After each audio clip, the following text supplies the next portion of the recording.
Simula nang mag-abroad si Mama, si Lolo na ang nagpalaki sa akin. Siya lang tumayo kong ama at ina. Buti na lang kulang lolo ko. Pag naliligo kami, parang laging party. Araw-araw kaming naglalaro sa park. Nagbo-movie marathon din kami. Favorite ko, yung superhero movies.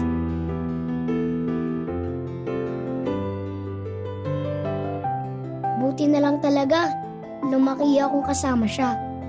Kasi sobra siyang mapagmahal.